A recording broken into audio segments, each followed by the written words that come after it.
สบายดีหมู่เพื่อนหมดสุขสุขคนเนาะคบกันคือเก่าพามาเบิ่งผักสวนครัวพี่น้องปลูกในหน้าบ้านเนาะสบายเฮ็ดอยู่เฮ็ดกินใส่หน่อไม้หน่อนางเนาะมีผักขะแยะนะเนาะกับ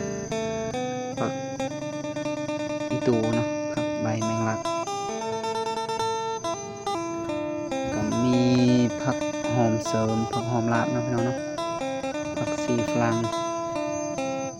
ก็มีต้นมะเขือเนาะ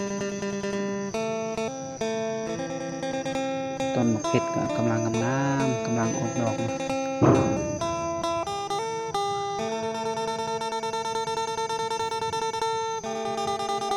ผักหอมสบายเฮ็ดอยู่เฮ็ดกินเนาะใส่แกงใส่อ้อมใบแมงลักก็กำลังงามๆเลยพี่น้องฝนตกเนาะเกิดลูกใหม่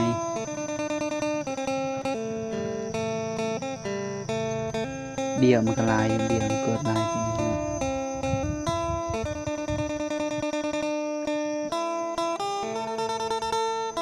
เมื่อก่อนมีแต่กกเดียวเนาะกกเดียววันนี้มันมากมันนั่นออกมาเกิดลูกขยาย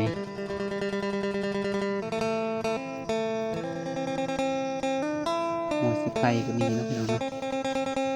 หัวสิไข่ก็ได้แต่ว่าโบราณหัวสิไข่2 กอ 3 กอนะกำลังงามมีกกดอกดาวเรืองนั่นเนาะ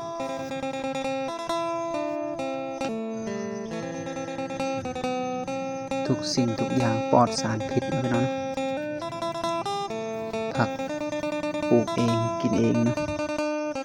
ผักบัวก็ได้ผักหอมบัวเนาะปลูกใส่กระถางนะพี่น้องเนาะใส่แกะโฟมสบายใส่ออมใส่แกงใส่ลาบนะผมไปซื้อบริซื้อนะพี่น้องเนาะบริซื้อตลาดนะผักขะแยะผู้ใดเนาะเคยกินเนี่ยผักขะแยะก็กำลังงามเลยพี่น้องผักขะแยะเนาะใส่แกงหน่อไม้ผู้ใดมักแกมกับตำบ่ก็ได้เนาะกับซอยจุซอยจำก็ได้เนาะใส่แต่ว่าบ่อยากคักปานใดซอยจุจำเนาะแต่ว่ากินกับเครื่องเผ็ดๆนี่แซ่บเนาะเป็นตำบักหุ่งบ่ตำซั่วตำมีตำกุ้งสดตำต่างๆเนาะแซ่บเนาะแล้วแต่ผู้มักเนาะผู้ใดเนี่ยเคยกินเนาะตัวใบคือใบหอมปลอมเนาะพี่น้องเนาะใบผักขะแยะเนาะใบแมงลักนี่กบแมงลักงามงามเลยพี่น้องใบแมงลักเนาะพอดีใส่ออมใส่แกงหน่อไม้ใส่ออมซีนแซ่บเนาะ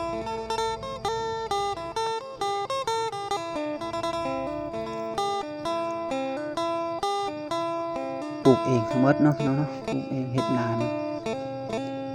น้อยๆปลูกปะไว้สบายยามอยากได้เนาะยามอยากกินแล้วก็เด็ดเอาเนาะบ่จำเป็นต้องไปหาซื้ออยู่บ่อนอื่นเอาต้นหางเฮือนนี่แหละอันนี้ก็ดอกดาวเรืองเนาะพี่น้องเนาะดอกดาวเรืองก็กำลังเป็นเบี้ยเนาะพี่น้องเนาะแต่ว่า6เนาะดอกดาวเรืองนี่ดอกดาวเรืองนะกกสูงเลยพี่น้องกกใหญ่เนาะเวลามันใหญ่มาเต็มหมดเท่านั้นเนาะอยากขี้ลายถ้าเป็นดาวเรืองเตี้ยงามเนาะนี่เป็นดาวเรืองใหญ่มันสูงเกินนะพี่น้องเนาะท่วมหัวพี่น้องละกกมันนะ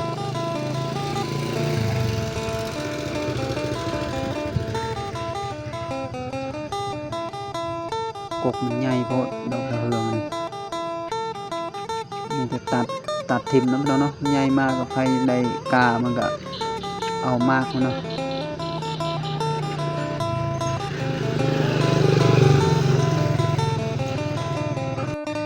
มาฮอดนี่ก็ คลิปก็ได้จบลงเพียงเท่านี้เด้อพี่น้องเด้อช่วยกดไลค์กดแชร์กด Subscribe ให้นะเนาะขอบใจหลายๆบ๊ายบาย